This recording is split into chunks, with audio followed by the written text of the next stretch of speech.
দুনিয়ায় স্থলভাগে পিঁপড়া থেকে শুরু করে হাতি পর্যন্ত, ছোট্ট চেলা পোকা থেকে শুরু করে সাপ, বড় বড় পাইথন পর্যন্ত, টোনাটুনি পাখি থেকে শুরু করে ঈগল পর্যন্ত, নদীর ভিতরে চেলাপুটি থেকে শুরু করে তিমি মাছ পর্যন্ত অসংখ্য প্রাণী সকাল বেলায় খালি পেটে জঙ্গল থেকে, গর্তের মধ্য থেকে, বাসা থেকে, পানির মধ্য থেকে যার যার আস্তানা ছেড়ে আহারের অনুসন্ধানে শত সহস্র কোটি প্রাণী সব যার যার ক্ষুধার পেট নিয়ে বেরিয়ে যায়। আল্লাহ রাব্বুল আলামিন বলেন, সন্ধ্যা হতে না হতে সবগুলির পেট ভরাইয়া যার যার বাসায় আমি ভিড়াইয়া দেই। ইন্নাল্লাহা হুয়ার রাজ্জাকু যুল কুওয়াতিল মাতিন। খেতে দেওয়ার মালিক কে?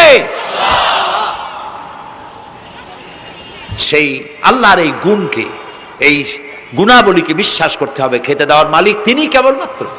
সন্তান হয় না, দেওয়ার মালিক কে? বলেন জোরে। হাসাবার মালিক কে? কাঁদাবার মালিক কে? সুখ দেওয়ার মালিক কে? দুঃখ থেকে উদ্ধার করার মালিক কে? হায়াতের মালিক কে? মওতের মালিক কে? ফাআলুন লিমা ইউরিদ। যা খুশি তাই তিনি করতে পারেন। সুবহানাল্লাহ বলে। কোন? কাফ আর নুন, দুটি অক্ষর, যখন যা ইচ্ছে করে হয়ে যায়। আল্লাহর এই গুণকে বিশ্বাস করলে মানুষ শিরক থেকে বাঁচতে পারবে। মাজার মুখী হবে না মুসলমান, মসজিদ মুখী হবে তখন। আজ আমার মুসলমান একদিকে নামাজও পড়ে আর একদিকে মাজারের কাছে গিয়ে দুর্বল হয়ে যায়। আছে না? আছে কি না? মাজারগুলির কাছে গিয়ে সাহায্য কামনা করে। আমার নিজের চোখে দেখেছি মাজারে গিয়ে কিভাবে সেজদা দেয় কবরকে। বলেন নাউযুবিল্লাহ। আল্লাহ ছাড়া কাউকে রুকু সেজদা করা যায় না। যা চাবার আল্লাহর কাছে চাইতে হবে। ওয়াইজা সাআলতা ফাসআলিল্লাহ ওয়াইজা ইসতাআনতা ফাসতাইন বিল্লাহ। যা কিছু চাওয়ার আল্লাহর কাছে চাও, যা কিছু বলার আল্লাহকে বলো। সব কিছু করার মালিক তিনি। সুবহানাল্লাহ বলেন। এই জন্য মাজারের সাথে মুসলমানদের সম্পর্ক হবে না, মুসলমানদের সম্পর্ক হবে মসজিদের সাথে। কিসের সাথে? বলেন জোরে। আপনি কোন অসুবিধায় পড়েছেন, মাজলুম হয়েছেন, অত্যাচারিত হয়েছেন, চাকরির সমস্যা হয়েছে, ঘরে খাবার নাই, অসুখ বিসুখ হয়েছে, নানান ধরনের সমস্যায় পড়েছেন, কোনো মাজার নয়, কোনো পীর নয়, মসজিদের ভিতরে চলে যান, উজু করে মসজিদে ঢুকে 2 রাকাত কাজায়ে হাজাতের নামাজ পড়েন। রাসূলুল্লাহর উপরে যখনই বিপদ হতো তিনি নামাজে দাঁড়ায় যেতেন। সুবহানাল্লাহ বলো। আপনি কেন যাবেন একটা কবরের কাছে?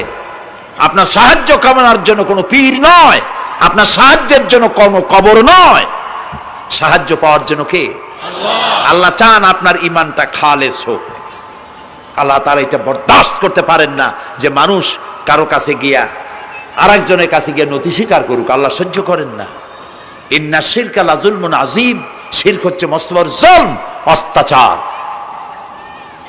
আল্লাহ সব থেকে অপছন্দ করেন কোন গুনাহ? বলেন শিরক। আল্লাহ সহ্যই করেন না। কেন করেন না? একটা যুক্তিতে আসে। যারা বিবাহ করেছেন তাদের স্ত্রী যদি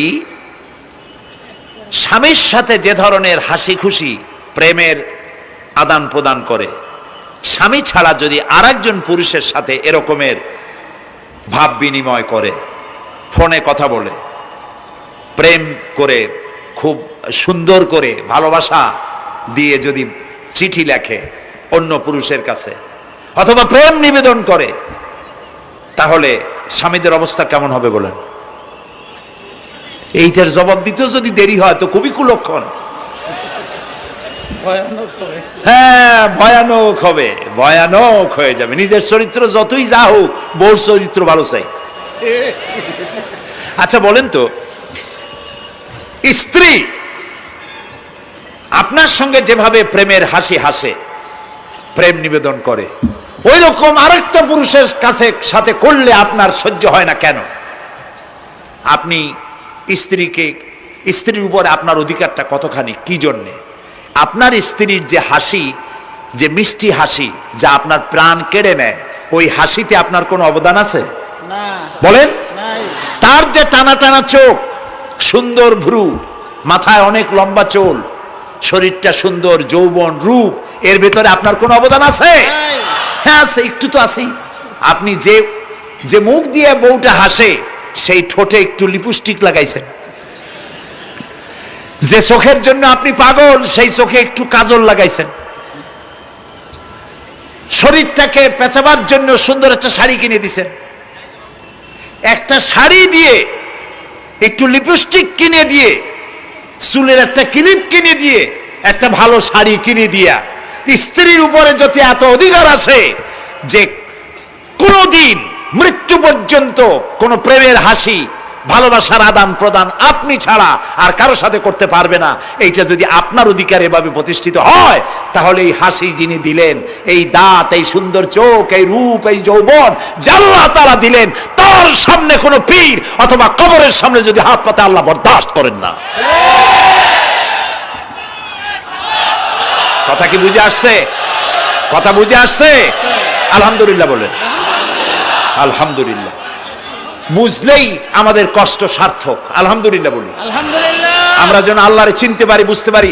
আমার বিশ্বাস করুন, কোরআন আমার সামনে, আল্লাহর কসম, কোন জীবিত পীর, কোন মৃত্যু পীর আমার ভাগ্যের ভালো বা মন্দ করার কোন অধিকার রাখে না, রাখে না, রাখে না।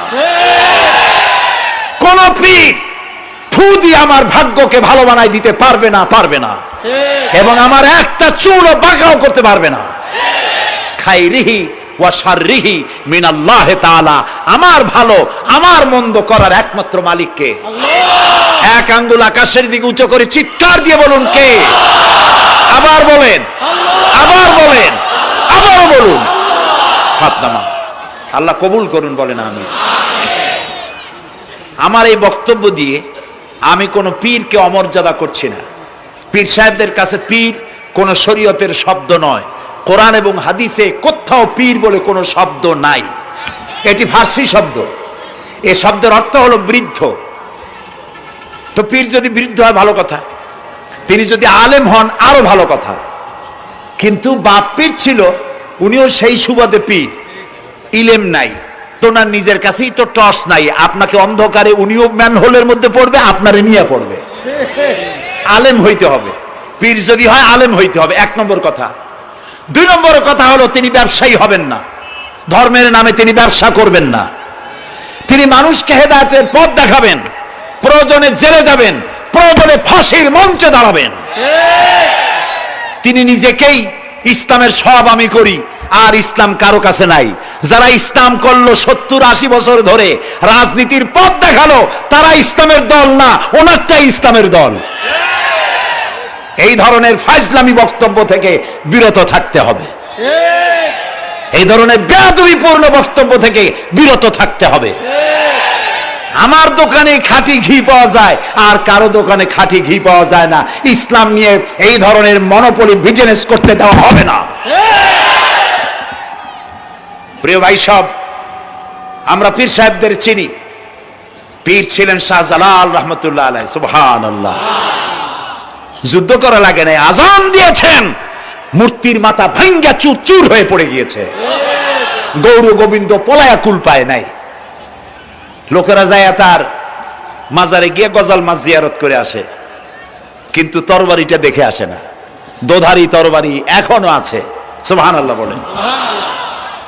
পীর ছিলেন হযরতে বাহাউদ্দিন নকশবন্দি, মুজাদ্দিদ আল ফিসানি রহমতুল্লাহ আলাইহি, বড় পীর আব্দুল কাদের জিলানী রহমতুল্লাহ আলাইহি, খাজা মঈনুদ্দিন চিশতি রহমতুল্লাহ আলাইহি, শাহজাহান আলী রহমতুল্লাহ আলাইহি। কত ওলিউল্লাহর মাজার দিয়ে আমার দেশ ভরা। আলহামদুলিল্লাহ কর। আলহামদুলিল্লাহ। এরা একদিকে মানুষকে মুরিদ বানায়া মুরিদের টাকা দিয়ে নিজেদের পকেট ভরেন নাই। ওনারা এরকম করতেন না, এইরকম করতেন। আর রাসূলুল্লাহ বলেছেন, এই রকমের হাতের মর্যাদা নাই, এই হাতের মর্যাদা। আমি পীর দেখছিলাম, বাইতুল শরফের পীর হযরত শাহ আব্দুল জব্বার সাহেব, আল্লাহ তাআলা জান্নাতুল ফেরদাউসের মেহমান বানায়নি। এই বাংলাদেশে শত শত মসজিদ, মাদ্রাসার এতিমখানা তৈরি করে গেছেন। সুবহানাল্লাহ।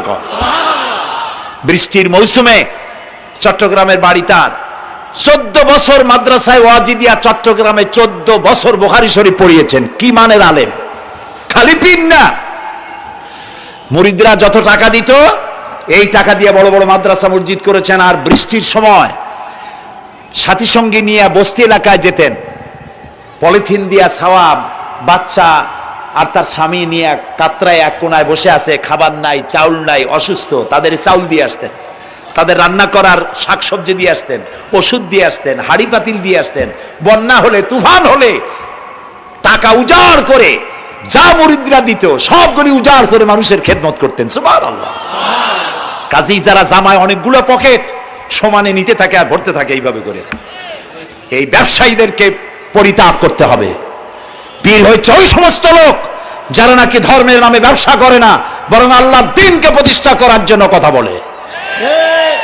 প্রিয় ভাই সব, আমাদের জেহেন সাফ করতে হবে, পরিষ্কার করে বুঝতে হবে আমার ভালো আমার মন্দ কে করতে পারেন? আল্লাহ। সম্রাট শাহজাহান নাম শুনেছেন? কোথার বাদশা বলেন? দিল্লির সম্রাট। সম্রাট শাহজাহান পৃথিবী জোড়া নাম তার। কবি বলছেন, শাহনে জাহাं को जिन्हें फख्र से देते थे बाज, वाज कब्र में है सूरह अलहम्दु की मोहताज।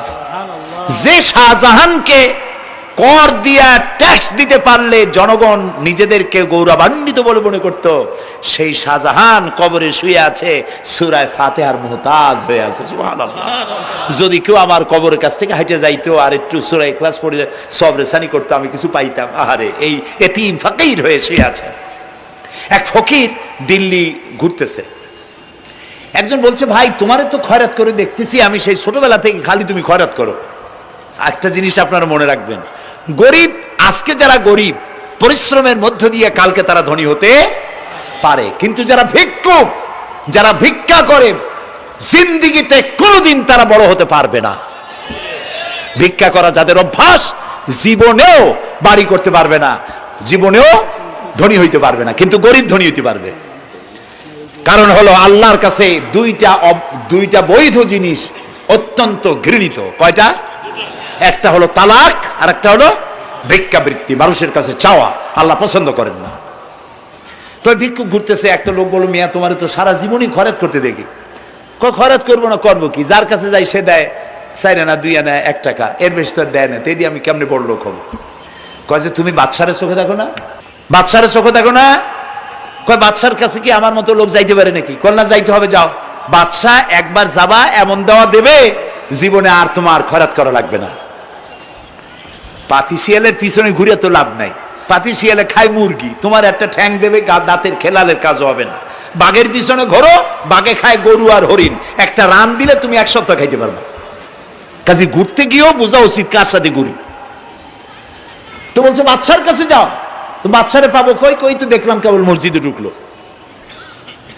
তারপরে ফকির গিয়ে দাঁড়ায় আছে বারান্দায়, দেখে যে উনি বাদশা ভেতরে বসে হাত তুলে আছে ভাবে, আর চোখ দিয়ে পানি পড়ে দাড়ি ভিজে ভিজে পড়তেছে।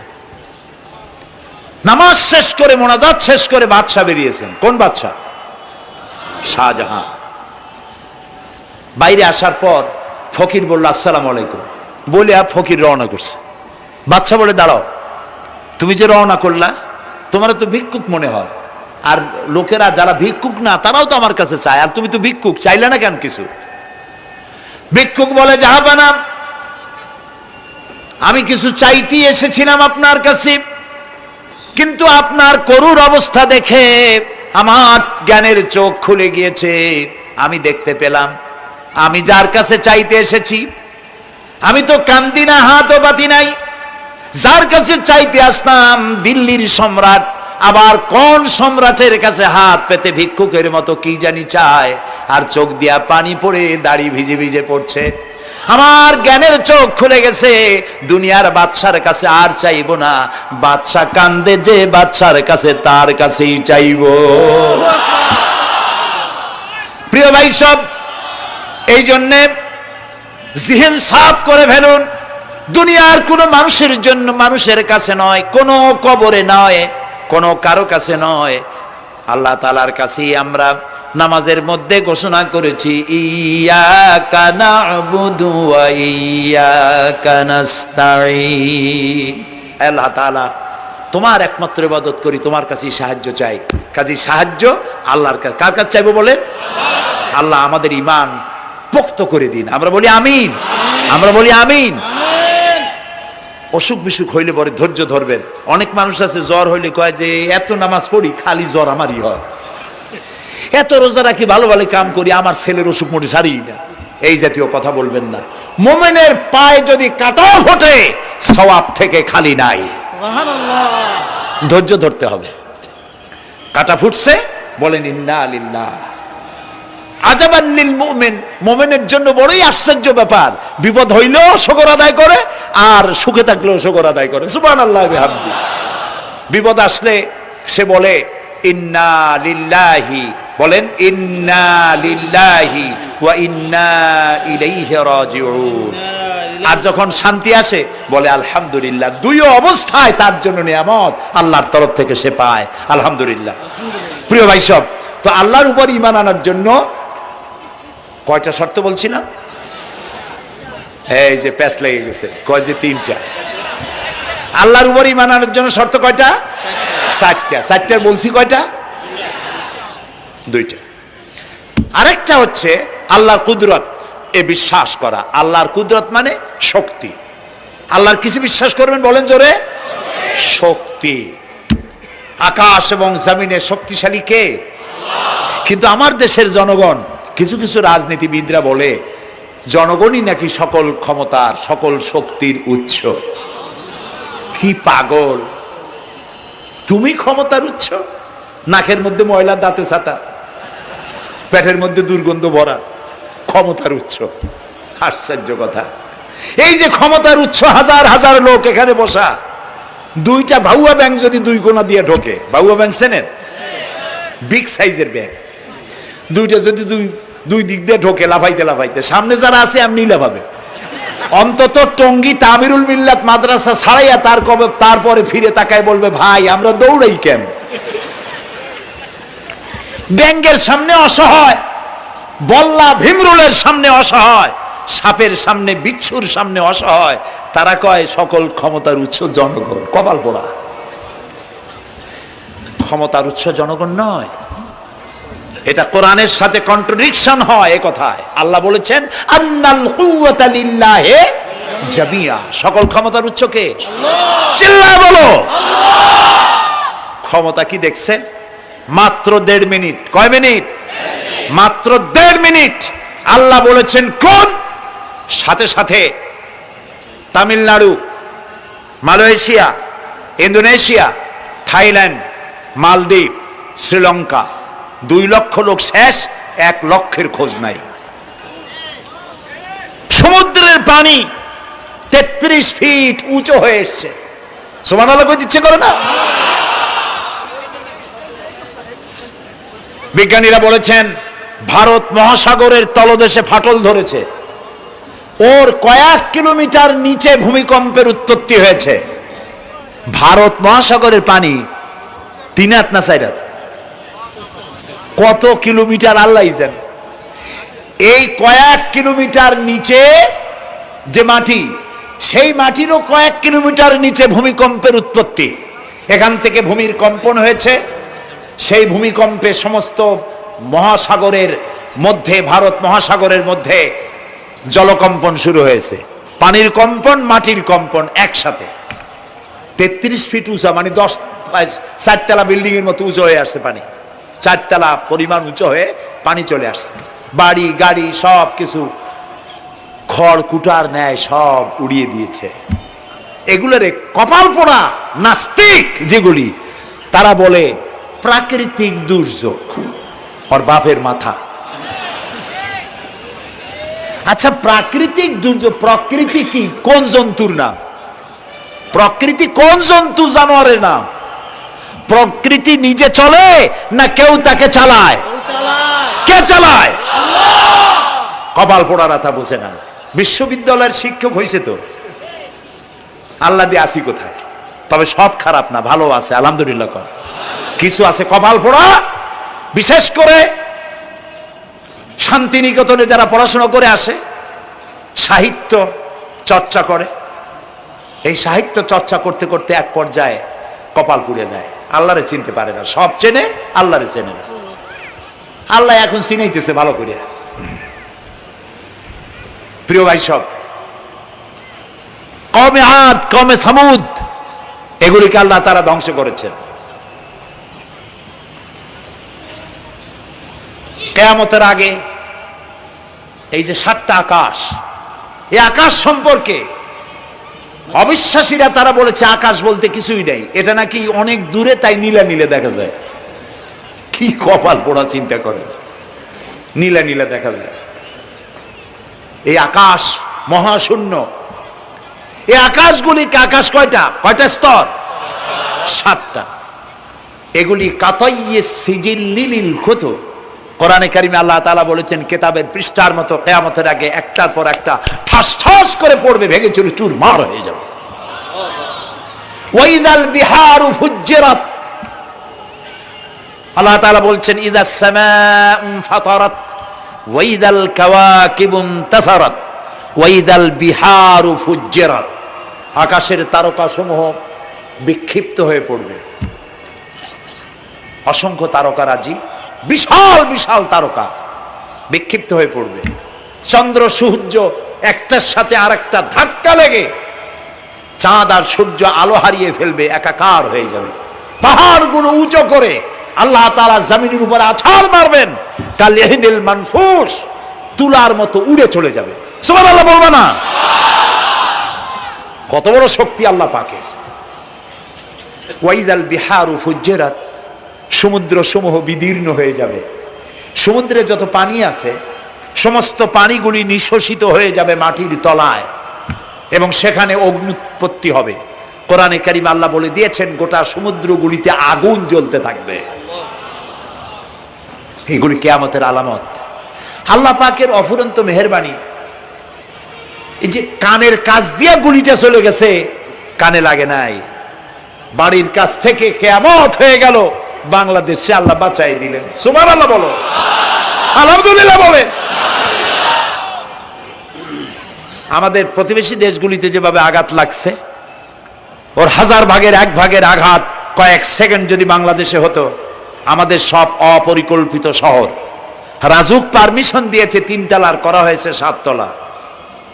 এইভাবে অপরিকল্পিত যত বিল্ডিং আছে এগুলি পচা সিমেন্ট দিয়ে, পচা ইট দিয়ে তৈরি করা হয়েছে। 2-3 সেকেন্ডের ভূমিকম্প যথেষ্ট এই শহর লন্ডভন্ড করে দেওয়ার। অসংখ্য মানুষ মারা যাবে, অসংখ্য বাড়িঘর শেষ হয়ে যাবে। এদেরকে রেস্কিউ করার মতো মডার্ন ইকুইপমেন্টসও গভর্নমেন্টের কাছে নাই। এই জন্য আল্লাহর কাছে সেজদা দিয়া গুনার তওবা করতে হবে, আল্লাহ আমাদের মাফ করে দাও, আমার এই গরিব দেশটাকে কিয়ামত পর্যন্ত এই গজব থেকে বাঁচাও। প্রিয় ভাই সব, আল্লাহ তাআলার ক্ষমতার ওয়াজ আমি আজ করতে পারবো না, অনেক লম্বা হয়ে যাবে। কারণ আমাকে 3টা পুঁজির কথা তো কমসে কম বলতেই হবে, অল্প করে হলেও। শুনবেন তো? আল্লাহ তৌফিক দিক, বলেন আমিন। তো আল্লাহ তাআলার ক্ষমতায় বিশ্বাস করা, তার প্রচন্ড ক্ষমতা, যা খুশি তাই বলেন করতে পারেন। মরাকে জিন্দা, জিন্দাকে মারতে পারেন, মরুভূমিতে ফুল ফুটাতে পারেন। সুবহানাল্লাহ, যা খুশি তাই করতে পারেন। এই শক্তি সহকারে আল্লাহকে বিশ্বাস করতে হবে। 4র্থ নম্বরে আল্লাহর হুকুম এবং হাকাম, আদেশ নিষেধ। আমি আল্লাহরে বিশ্বাস করি, এই কথার কোনো দাম নাই যদি তার আদেশ না মানি। এই কথার কোনো দাম নাই যদি তার নিষেধকে আমি আমার জীবনে প্রত্যাহার না করে চলতে পারি। মুসলমান বলে দাবি করার কোনো মূল্য নেই। একদিকে নামাজ পড়ি, আর একদিকে ওজনে কম দেয়, খাদ্যে ভেজাল দেয়, বেপরদা করি, মিথ্যা কথা বলা হয়, ওজনে কম দেয়, খাদ্যে ভেজাল দেয়, জমিনের আইল ঠালে আমানতের খেয়ানত করে। আল্লাহর হুকুম মানা হলো না, রসুলের আদেশ মানা হলো না। আল্লাহর উপর ঈমান আনার জন্য 4র্থ শর্ত হচ্ছে আল্লাহ যা বলেছেন মাথা নত করে মেনে নিতে হবে। বলতে হবে সামি'না ওয়া আতা'না, বলেন সামি'না ওয়া আতা'না, শুনলাম আর মেনে নিলাম। বলেন তো জোরে, শুনলাম আর মেনে নিলাম। সুবহানাল্লাহ বলেন। মুমিনেরা এই প্রশ্নই করবে না মদ হারাম কেন, মুমিনেরা এই প্রশ্নই করবে না জুয়া হারাম কেন, মুমিনেরা এই প্রশ্নই করবে না জেনা হারাম কেন। একটাই জবাব, মদ হারাম কেন? আল্লাহ হারাম করেছেন তাই হারাম। জেনা হারাম কেন? আমার আল্লাহ হারাম করেছেন তাই হারাম। জুয়া হারাম কেন? আমার আল্লাহ হারাম করেছেন তাই হারাম। কোন যুক্তি নাই। যুক্তির, আল্লাহর নিষিদ্ধ জিনিসে যুক্তি তালাশ করে কেবলমাত্র শয়তান। আল্লাহর আদেশ নিষেধের যুক্তি তালাশ করে কে? শয়তান।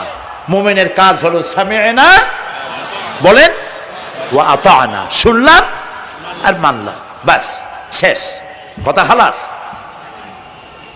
এই গেল, চারটি শর্ত পুরো হয়ে গেল। এই চারটি শর্ত যদি পূরণ করতে পারি তাহলে আল্লাহরে বিশ্বাস করছি এটা প্রমাণিত হবে, এটা জাস্টিফাই হবে, এটা সত্যতা প্রমাণ হবে যদি আল্লাহর হুকুম মতো। এক নম্বরে হলো, আমি আবার কথাটা প্যাকেট করে দিই যাতে করে আপনারা বাড়ি নিয়ে যাইতে পারেন। আল্লাহর উপরে ঈমান এনেছি, এই কথাটাকে কমপ্লিট করার জন্য শর্ত কয়টা? চারটা। এক নম্বরে আল্লাহর অস্তিত্বে বিশ্বাস, বলেন আল্লাহর অস্তিত্বে বিশ্বাস। দুই নম্বরে আল্লাহর গুণাবলীতে বিশ্বাস।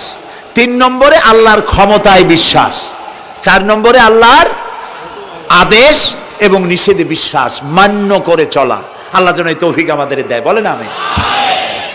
আল্লাহ রাব্বুল আলামিন দুনিয়ায় শান্তি, আখিরাতে জাহান্নাম থেকে মুক্তি দেওয়ার জন্য আল্লাহ পাক আমাদেরকে একটা ব্যবসার কথা বলেছেন। ওই ব্যবসায় পুঁজি কয়টা? বলেন।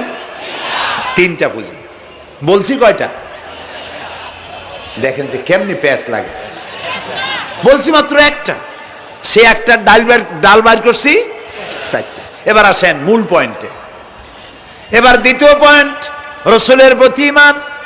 আমরা তো রসুলের প্রতি ঈমান আনছি কিনা বলেন? রসুলের প্রতি ঈমান এনেছি। আমাদের এই ঈমান যথেষ্ট নয়, কারণ আমাদের ঈমান হলো রবিউল আউয়াল মাসে ঈমান তাজা হয়, ঠিক না? ঠিক না? রবিউল আউয়াল মাস যখন আসি, ব্যানারটা নাই, শামিয়ানাটা নাই, রাস্তাগুলিতে ফ্ল্যাগ লাগাই আর আলোকসজ্জা করি। মন্ত্রীরা আসেন, নেতারা আসেন, সিরাতুন নবী মাহফিলে দাঁড়ায় বলেন নবীর আদর্শ অনুসরণ করা ছাড়া উপায় নাই। অথচ ওনার পা থেকে শুরু করে মাথা পর্যন্ত নবীর আদর্শ নাই। আবার এই নেতা রামকৃষ্ণ মিশনে, রামকৃষ্ণ পরমহংসদেব তার মঞ্চে গিয়ে বলেন রামকৃষ্ণের নীতির ছাড়া বিকল্প কিছুই নেই। আবার গৌতম বুদ্ধের জন্মবার্ষিকী উদযাপনের জন্য সেখানে গিয়ে বলেন গৌতম বুদ্ধের অহিংস নীতি অনুসরণ করা ছাড়া জাতির যোগীনাথ হওয়ার আর কোনো পথ নাই। যেখানে যায় সেই জায়গার গুলি ধরে। রবিউল আউয়াল মাস আসতে পারে, আলোকসজ্জা করে, ইয়া নবী সালামু আলাইকা, ইয়া রাসূল সালামু আলাইকা। এরপরে গরম গরম জিলাপি রাসূলুল্লাহকে বুঝায় দেওয়া হলো, হে রাসূল আপনি তাকিয়ে দেখেন কত মহব্বত আপনারে করি, আপনার মহব্বতের জন্য আমাদের শহরের কোনো মিষ্টির দোকানে আর মিষ্টি নাই, সব আমরা খাইয়া শেষ করছি। এই হলো মহব্বত। এই মহব্বতে এই ঈমানে কাজ হবে না। এই ঈমানে বলেন কাজ হবে না। কোন ঈমানে কাজ হবে? রাসূলের প্রতি ঈমানের অর্থ কি? এর অর্থ হচ্ছে নবী করিম সাল্লাল্লাহু আলাইহি সাল্লাম আমাদের রাসূল, আমাদের নেতা। আমাদের রাসূল আমাদের নেতা, আমরা তার উম্মত, তার অনুসারী। অনুসারীর কাজ কি? নেতার পূর্ণাঙ্গ অনুসরণ করণ। রাসূলুল্লাহর আনুগত্য করতে হবে, এটা কে বলেছেন? আল্লাহ রাব্বুল আলামিন সূরা আলে ইমরানের মধ্যে বলেছেন কুল ইন কুনতুম তুহিব্বুনাল্লাহ ফাত্তাবিউনি ইউহিব্বুকুমুল্লাহ ওয়া ইয়াগফির লাকুম যুনুবাকুম আল্লাহু গফুরুর রহিম। হে নবী আপনি বলুন, তোমরা যদি আল্লাহকে ভালোবাসো তাহলে তোমার কাজ হচ্ছে, তোমরা যদি আল্লাহকে ভালোবাসো তাহলে তোমরা আমার আনুগত্য করো, আমার অনুসরণ করো। কার? রাসূলের। বলেন কার? রাসূলের অনুসরণ যদি তোমরা করো, খেয়াল করে শুনতেছেন তো, আল্লাহ তাআলা বলছেন, নবী আপনি বলেন, তোমরা যদি আল্লাহকে ভালোবাসো, তোমাদের এই দাবি যদি সত্য হয়, তাহলে আমার অনুসরণ করো, আমার আনুগত্য করো। আমার অনুসরণ, আমার আনুগত্য করলে পরে তোমাদেরকে আল্লাহ রাব্বুল আলামিন ভালোবাসবেন এবং তোমাদের তামাম জিন্দেগির সমস্ত গুনাহ খাতা আল্লাহ তাআলা মাফ করে দিবে। আমরা কি গুনাহ মাফ করাইতে চাই? বলেন চাই? আসুন রাসূলের আনুগত্য করুন। রাসূলের আনুগত্য কিরকম? রাসূল যেভাবে মোস কাটছে আমরা সেইভাবে মোস কাটবো। তিনি দাড়ি যেভাবে রাখছেন আমরা সেইভাবে রাখবো। তিনি চুল কাটছেন যেভাবে সেইভাবে করব। তিনি পায়ের নখ, হাতের নখ যেভাবে কাটছেন সেইভাবে করব। তিনি যেভাবে বিবাহ করেছেন সেই সুন্নত অনুযায়ী বিবাহ, তিনি যেভাবে দেশ চালাইছেন সেইভাবে দেশ চালাবো। রাসূলের অনুসরণের অর্থ শুধু এই নয় যে তিনি যেভাবে সুরমা লাগাইছেন আমি ওইরকম সুরমা দেব, তিনি যেভাবে কদু খাইছে আমিও কদু খাবো, এইটা নয়। এটা নয়, শুধু রাসূলের আনুগত্য হবে মুরগির ফার্ম থেকে শুরু করে জাতিসংঘ পর্যন্ত, জীবনের সব ক্ষেত্রে। আর বিশ্বাস করতে হবে তিনি শেষ নবী, তারপর আর কোন নবী আসবে না। আল্লাহ রাব্বুল আলামিন সূরা আহজাবের মধ্যে বলেছেন, মা কানা মুহাম্মাদুন আবা আহাদিম মির রিজালিকুম ওয়ালাকির রাসূলুল্লাহি ওয়া খাতামান নাবিয়্যিন। মুহাম্মদ সাল্লাল্লাহু আলাইহি ওয়াসাল্লাম তোমাদের কোন পুরুষদের পিতা নন, তিনি আল্লাহর রাসূল এবং তাকে দিয়ে নবুয়তের মিশনকে খতম করে দেওয়া, কমপ্লিট করে দেওয়া হয়েছে। আর কোন নবী, রাসূলুল্লাহ বলেছেন লা নাবিয়্যা বাদি ওয়ালা রাসূল, আমার পরে আর কোন নবী আসবে না, রাসূল আসবে না। কথা বুঝে আসছে? আল্লাহর নবীর পরে আর কোন নবী হবে না। আল্লাহর নবী বলেছেন, একটি ইমারত তৈরি করে তার ভিতরে একটা ইট যদি খালি থাকে, একটি ইটের জায়গা যদি শূন্য থাকে, তাহলে সকলের চোখে ধরা পড়বে। ওই ইটখানা দিলে পরে বিল্ডিংটা কমপ্লিট হয়ে যায়। নবুয়তির যে ইমারত আল্লাহ তৈরি করেছিলেন, ওর ভিতরে একটা ইটের অভাব ছিল। আল্লাহ পাক আমাকে দিয়ে সেই শূন্য জায়গা পূরণ করে দিয়ে নবুয়তের মিশনকে কমপ্লিট করে দিয়েছেন। রাসূলুল্লাহ বলেছেন আমার পরে আর কেউ নবী হবে না। পৃথিবীর সব মুসলমানদের আকীদা, মুহাম্মদ সাল্লাল্লাহু আলাইহি ওয়াসাল্লামের পরে যদি কেউ নবুয়তের দাবি করে সে কাফির, হাজার বার কাফির। তারা যারা তাকে যারা নবী মানবে তারাও রাসূলুল্লাহ বলেছেন আমার পরে 30 জন মিথ্যেবাদী নবুয়তের দাবি করবে। তার মধ্যে একজন তো দাবি করছে রাসূলের জীবদ্দশায়, একটা ছিল মেয়ে লোক আর একটা ছিল পুরুষ। পুরুষটার নাম ছিল মুসাইলামা কাযযাব, নামই ছিল কাযযাব। কাযযাব মানে মিথ্যাবাদী। দেখছেন অবস্থা, নামই মিথ্যাবাদী। উম্মতেরা কইল যে আপনি তো একজন নবী, আমরা সৌভাগ্য আর দুর্ভাগ্য হোক আপনারা নবী বলে মানলাম। মুহাম্মদ সাল্লাল্লাহু আলাইহি ওয়াসাল্লামের কাছে প্রায় জিবরাইল আসে আর ওহী আনে, আর আপনি আমাদের কোনো ওহী দিতে পারলেন না পর্যন্ত। কয় যে কেবল না নবী হইলাম, অপেক্ষা করো, ওহী আসবেন। বেশ কিছুদিন যাওয়ার পর খুব চিন্তা ভাবনা করে কয় যে ওহী একটা আসছে। উম্মতেরা সব দৌড়ে আসছে, কি ওহী? কয় যে এইমাত্র শেষ রাত্রে জিবরাইল আসছিল, আইসে আমারে কয়ে গেল একটা সূরা নাজিল করলো। সূরাটা কি? ইন্না আতাইনাকাল আকাক ফাসাল্লি লিরাব্বিকা ওয়াজআক ইন্না শানিয়াকা হুয়াল আবলাক। উম্মতেরা কয় সর্বনাশ, এই সূরা পড়তে গেলে তো আমরা কাইসা মরে যাব। এর অর্থ তো খুব বিকায়দা। এ কি সূরা নাজিল হইল আপনার উপরে? ইন্না আতাইনাকাল আকাক মানে আমি তোমাকে হুতুম পেশা দান করেছি, সুতরাং তুমি তোমার প্রভুর উদ্দেশ্যে নামাজ পড়ো আর চিৎকার মারো, কারণ তোমার শত্রুরা সাদা এবং কালো বর্ণের। আমরা তো আগামাথা কিছু বুঝলাম না, কি ওই? আচ্ছা ঠিক আছে, পয়গম্বর মুহাম্মদ সাল্লাল্লাহু আলাইহি সাল্লামকে তার উম্মতেরা নিয়ে যায় তাদের বাগানে, মাঝে মধ্যে নিয়ে যায়। নিলে পরে যে কুয়ায় পানি থাকে না, শূন্য কুয়া পানিতে ভরে যায়। যে গাছতলা দিয়ে তিনি হেঁটে যান, যে খেজুর গাছে খেজুর নাই সেই গাছতলা দিয়ে রাসূল হেঁটে গেলেন, গাছে ফল ধরে যায়। আপনি তো এরকম কিছু দেখাইতে পারেন না। কয় তোমরা তো আমার নেও না, চলো না যাই। নিয়ে গেছে, যায় দেখে যে কুয়ার পাড় দিয়ে যায়, যে কুয়ায় পানি থাকে তা থাকে না, শুকায় যায়। যে গাছ তলায় দিয়ে যায় ওই গাছে খোরমা থাকলে সাথে সাথে খড়গুলো ঝরে যায়। উম্মতের কয় কি একটা কপাল পড়ো নবী পাইলাম ভাগে। আল্লাহ তারে শেষ করছে দুনিয়া থেকে, জাহান্নামে চলে গেছে।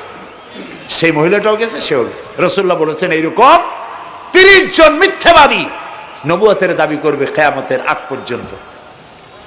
গোলাম আহমদ কাদিয়ানী, এ হলো ইতিহাসে আমরা যদ্দ পাই তার পর্যন্ত 28 জন হয়েছে। মুহাম্মদ সাল্লাল্লাহু আলাইহি সাল্লামের ইন্তেকালের পর ওকে নিয়ে হয়েছে 28 জন। কয়জন হইল? বাকি আছে কয়জন? তাই বলে কিয়ামত যে এই 2 জন হইলি আগামী বছর বা 5-6 বছরের মধ্যে কিয়ামত হবে ওইটা চিন্তা করেন না। এই পৃথিবীতে একটা লোক আল্লাহ শব্দ উচ্চারণ করার যদি থাকে কিয়ামত সে পর্যন্ত হবে না। সুবহানাল্লাহ। সুতরাং বহুত দেরি আছে কিয়ামতের। তবে ওর মতো আরো শয়তান 2 জন আসবে। গোলাম আহমদ কাদিয়ানী বলল আমি পয়গম্বর, আমি নবী, আমার উপরে ওহী আসে। তো তার সঙ্গে ওই যুগের বড় আলেম মাওলানা আতাউল্লাহ শাহ বুখারী রহমতুল্লাহ আলাইহি তিনি বললেন, আচ্ছা তুমি যে নবুয়তের দাবি করো এই শক্তি তুমি পাও কই? কয় যে আমার শক্তি তো কোরআন, কোরআনের মধ্যেই আছে আমার কথা। কোথায়? কয় সূরা সফের মধ্যে আছে। ইয়াতি মিন বাদি ইসমুহু আহমদ। ঈসা আলাইহিস সালাম আমার ব্যাপারে ফোরকাস্ট করেছেন, ভবিষ্যৎবাণী দিয়েছেন যে আমার পরে একজন আসবে তার নাম হবে আহমদ, আমি তো সেই আহমদ। মাওলানা বুখারী বলছেন বেকুব, ঈসা আলাইহিস সালাম যার কথা বলেছেন তার নাম, ঈসা আলাইহিস সালাম যার কথা বলেছেন তার নাম হলো ফকাত আহমদ, আর তোমার নাম হলো গোলাম আহমদ। তাহলে এতে করে বোঝা যায় ঈসা আলাইহিস সালাম যার কথা বলেছেন তুমি সেই আহমদের গোলাম, তো তুমি নবুয়তের দাবি করো কেন? গোলাম আহমদ কয় যে হুজুর আমার নামের আগে গোলাম বৈশা একটু সমস্যা হয়েছে, ঠিক তো গোলামটারে যদি বাদ দেই তাহলে তার আপনি আপত্তি করতে পারেন না আমি আহমদ থাকি আর আপনি আমার উম্মত হয়ে যান। আমি আমার কথা ঈসা আলাইহিস সালাম বলেছেন। মাওলানা বুখারী বলছেন দেখো তোমার ফতোয়া অনুযায়ী তুমি বলছো নামের প্রথম অংশ বাদ দিয়া শেষের অংশ নিয়ে তোমার উপর ঈমান আনতে, তাহলে আমি আমার নাম আতা আল্লাহ, তোমার ফতোয়া অনুযায়ী আমার নামের প্রথম অংশ বাদ দিলাম, আতা গেছে, থাকছে আল্লাহ। আর আল্লাহ হয়ে বলছি তোর মতো গাধারে আমি নবুয়ত দেই নেই। এরপর এই শয়তানের মউত হলো কোথায়? বলেন কোথায়? পায়খানার ভিতরে। এই কাদিয়ানীরা, গোলাম আহমদ কাদিয়ানী কাফের, ওরে যারা নবী বলে মানে তারাও কাফের। প্রিয় ভাই সব, পৃথিবীর 48টি মুসলিম দেশ কাদিয়ানীদেরকে নন মুসলিম মাইনরিটি হিসাবে ঘোষণা দিয়েছে রাষ্ট্রীয়ভাবে। সৌদি গভর্নমেন্ট আইন পাশ করেছে কিয়ামত পর্যন্ত কাদিয়ানীরা মক্কা মদিনায় প্রবেশ করতে পারবে না। বিগত 100 বছরের ভিতরে কোনো কাদিয়ানী মক্কা মদিনায় ঢুকতে পারে নাই। আজকে বাংলাদেশে খতমে নবুয়তের আন্দোলন নতুন কিছু নয়, দীর্ঘদিন থেকে এই উপমহাদেশে খতমে নবুয়তের আন্দোলন চলছে। এই আন্দোলন চলবে যতদিন পর্যন্ত সরকারের পক্ষ থেকে তাদেরকে নন মুসলিম মাইনরিটি ঘোষণা না করা হচ্ছে, আন্দোলন চলবেই। এদের লাশ রাস্তায় ফেলাই দিবা আর 14 কোটি মুসলমান তাকিয়ে তাকিয়ে দেখবে তা বিশ্বাস করো না। খতমে নবুয়তের আন্দোলন যারা করেন এই জাতির 14 কোটি মুসলমানের সমর্থন তাদের পেছনে রয়েছে। কাজী তাদের ব্যাপারে উচ্চবাচ্য কথা বলতে গিয়ে ব্যারিস্টার হন, আইনজীবী হন, যেই হন, খতমে নবুয়তের আন্দোলন যারা করে তাদের ব্যাপারে কথা বলতে গিয়ে মুখ সামনে কথা বলবেন। এদেশের মানুষ শহীদ হয়ে যাবে, কাদিয়ানীদেরকে বরদাস্ত করবে না। আমাদের দেশে হিন্দু, থামুন, আমাদের দেশে হিন্দু, খ্রিস্টান, বৌদ্ধ আমাদের দেশের নাগরিক অধিকার ভোগ করে না? আমাদের সমান নাগরিক অধিকার তারা ভোগ করে। কাদিয়ানীরাও হিন্দু খ্রিস্টানদের মতো নন মুসলিম মাইনরিটি হিসেবে এদেশে বসবাস করে নাগরিক সুবিধা ভোগ করবেন, কোনো অসুবিধা নাই। কিন্তু আপনি মুসলমান বলে দাবি করবেন না, শেষ নবী মানবেন না, আমরা এই ব্যাপারে কিয়ামত পর্যন্ত আপোষ করব না। কেবলমাত্র মূর্খ, দালাল, হারামখোর তারাই কাদিয়ানীদের পক্ষ অবলম্বন করতে পারে, ইমানদারেরা পারে না।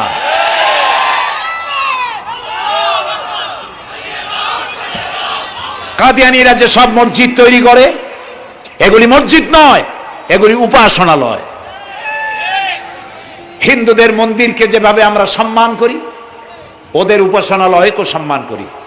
কিন্তু কাদিয়ানীরা যতদিন মুসলমান নামের পরিচয় দিতে থাকবেন, আমরা আমাদের অধিকার আদায়ের জন্য সুশৃঙ্খলভাবে গণতান্ত্রিক পদ্ধতিতে আমরা এই অধিকার আদায়ের চেষ্টা করব।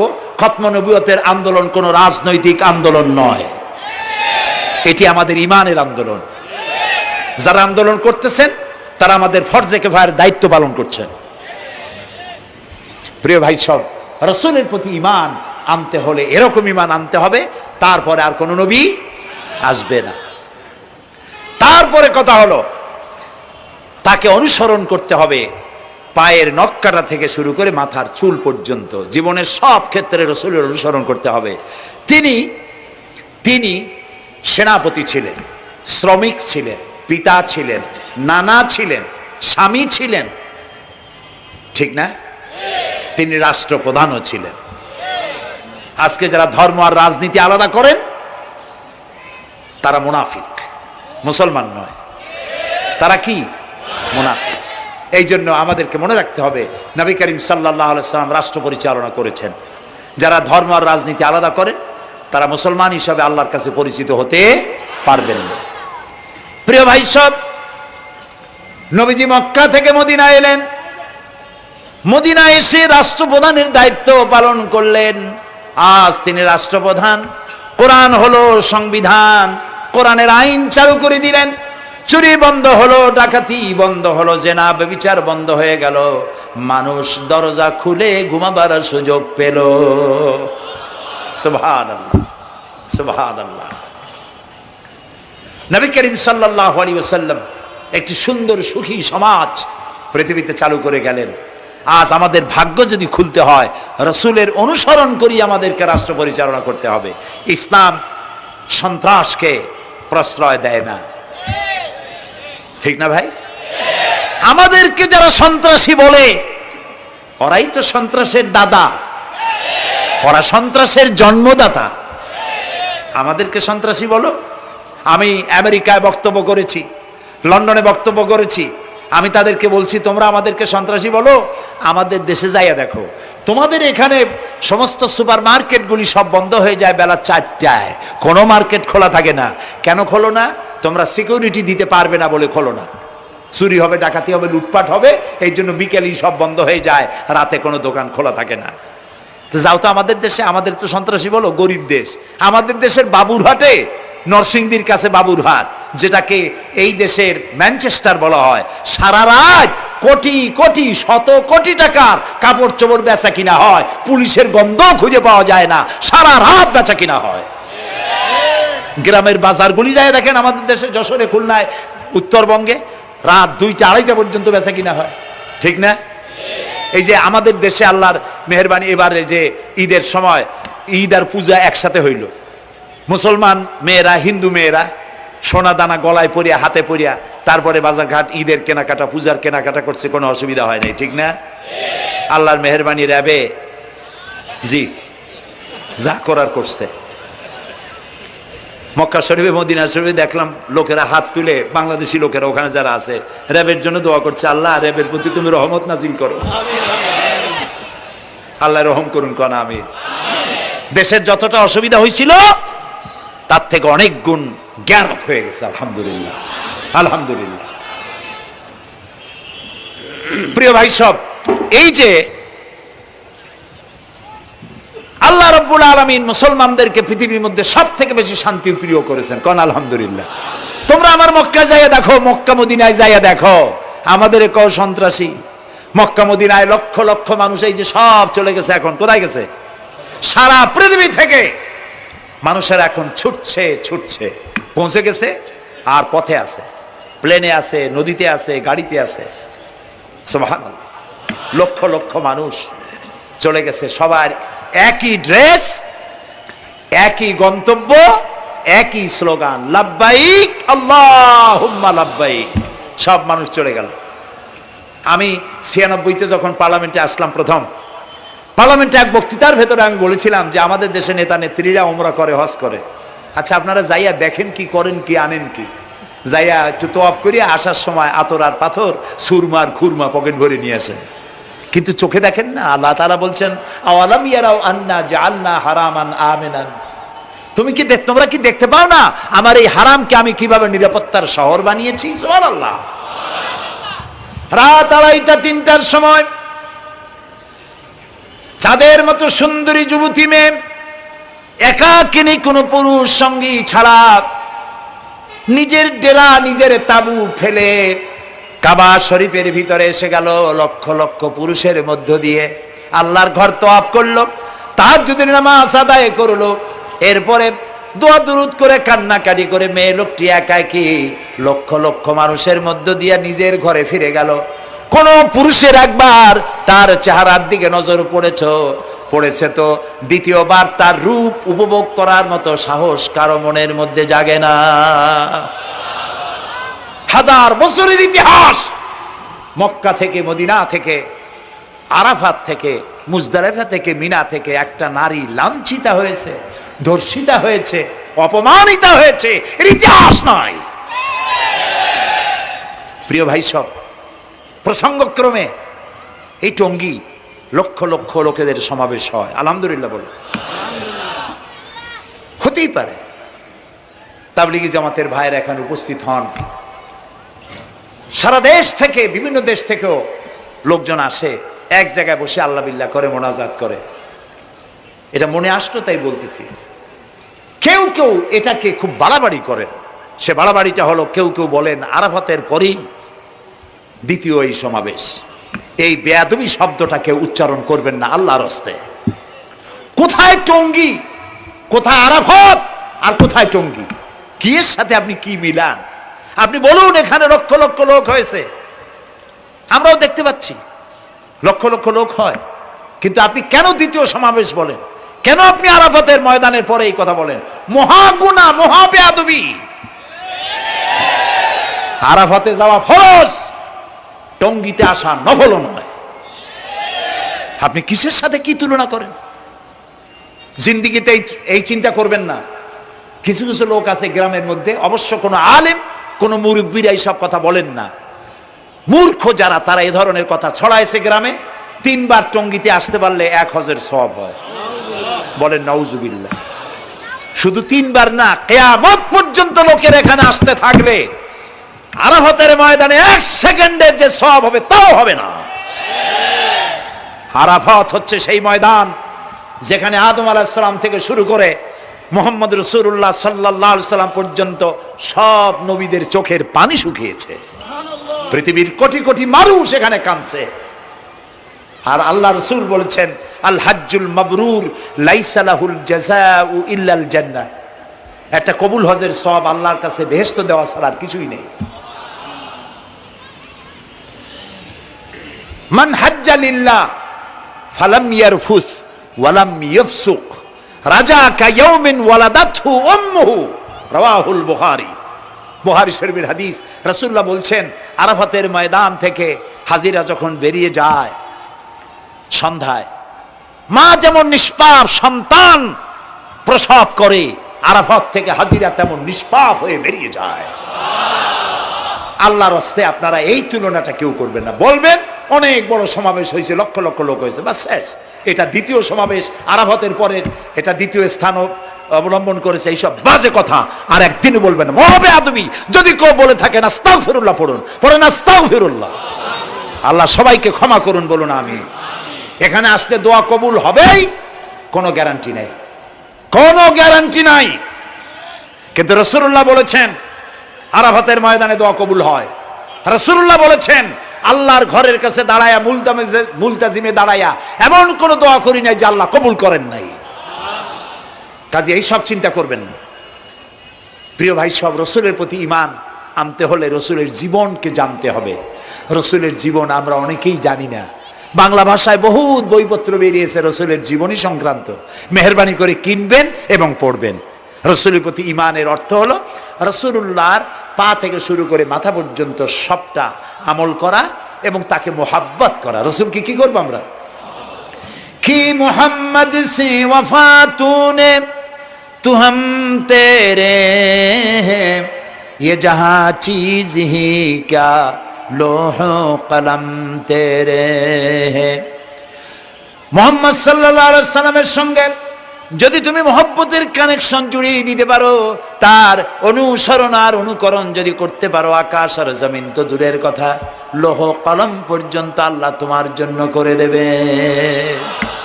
নবী করিম সাল্লাল্লাহু আলাইহি সাল্লামের উপর ঈমান আনার অর্থ হলো তার অনুসরণ অনুকরণ করা।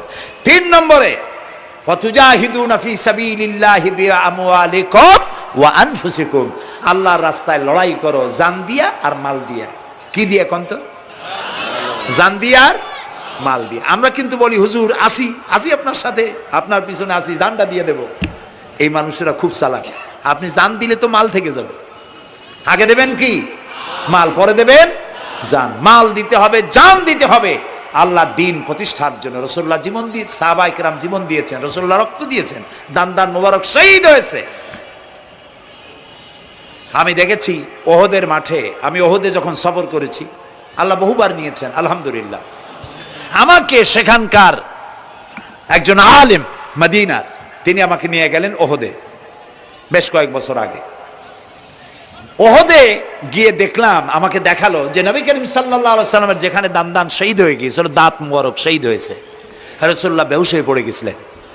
তাকে হযরতে আবু বকর, হযরত ওমর, হযরত ওসমান, এই 3 জনে উঁচু করে নিরাপদ জায়গায় নেওয়ার জন্য দৌড়াচ্ছিলেন। পাহাড়ের উপরে যখন উঠতেছিলেন, ওই 3 জন রাসূলকে খাড়ে করে নিয়ে উঠতেছেন। পাহাড় তখন কাঁপতেছিল, পাহাড় কাঁপতেছে, এত বড় কাঁপন উঠেছে পাহাড়ের। পাহাড় সেই এলাকা থেকে কাগজ কাটলে, কেচি দিয়ে কাগজ কাটলে যেমন রেজা রেজা হয়ে যায়, আমার নিজের চোখে আমি দেখলাম। তিনি আমাকে দেখালেন এই সেই এলাকা যেখানে রাসূলকে উঠানো হয়েছিল। পাহাড় আল্লাহর ভয়তে কাঁপতেছিল তরতর করে। সেই উঁচা জায়গা, একটা বিশ্রামের মতো জায়গা পাহাড়ের মধ্যে, সেইখানে তাকে নিয়ে যখন রাসূলকে যখন শোয়ানো হচ্ছিল, পাহাড় কাঁপতেছে। নবী করিম সাল্লাল্লাহু আলাইহি সাল্লাম তখন বলছেন, উসবুতি ইয়া জিবাল, উসবুতি ইয়া জিবাল, ইন্নাকা আলাইয়া নবিয়ান ওয়াস সিদ্দিকিন ওয়াস শাহীদাইন। হে পাহাড়, উসবুতি ইয়া জিবাল, হে পাহাড় থেমে যা, তোর উপর আল্লাহর নবী, তোর উপরে সিদ্দিক আর 2 জন শহীদ দাঁড়িয়ে আছে, থেমে যা। পাহাড় থেমে গেল। সিদ্দিক হযরত আবু বকর, 2 জন শহীদ তোর উপরে, হযরতে ওমর, হযরতে ওসমান রাদিয়াল্লাহু তাআলা আনহুমা। কবে শহীদ হবে? রাসূলুল্লাহ আজকে বলতেছেন তোর উপরে 2 জন শহীদ দাঁড়িয়ে আছে। এইভাবে কষ্ট করেছেন নবীজি, ক্ষুধায় কষ্ট করেছেন, যুদ্ধ করেছেন। তবে সেই যুদ্ধ আক্রমণাত্মক ছিল না, ডিফেন্সিভ ছিল। আক্রমণকে প্রতিহত করার জন্য তিনি লড়েছেন। প্রিয় ভাই সব, এত কষ্ট করার পর তিনি যে দিন কায়েম করে গিয়েছিলেন, আল্লাহ তাআলা বলছেন ওয়াতুজাহিদুনা ফি সাবিলিল্লাহি, আল্লাহর রাস্তায় লড়াই করো জান দিয়ে আর মাল দিয়ে আমার দ্বীনকে প্রতিষ্ঠা করার জন্য। যদি তোমরা ইসলাম বুঝে থাকো, এরই মধ্যে তোমাদের জন্য কল্যাণ নিহিত রয়েছে। সুবহানাল্লাহ বলেন, এরই মধ্যে কল্যাণ। সুতরাং শুধু টুপি মাথায় দিয়ে নামাজ পড়লেই হবে না, নামাজও পড়তে হবে, আল্লাহর হুকুম হাকাম মানতে হবে, রোজাও রাখতে হবে, হজও করতে হবে, যাকাতও দিতে হবে, স্ত্রীকে পর্দায় রাখতে হবে, আমলে আখলাকে, সিরাতে সুরাতে, চলনে বলনে, ব্যবসায় বাণিজ্যে, বক্তৃতায়, রাজনীতি, অর্থনীতি, সমাজনীতি, সব জায়গায় আল্লাহ এবং রসুলের পূর্ণাঙ্গ আনুগত্য করার নামই হলো মুসলমান হয়ে যাওয়া। সুবহানাল্লাহ। এই মুসলমান হইতে পারবো আমরা? আল্লাহ যেন তৌফিক দেন। আমিন। সবাই বলেন আমিন।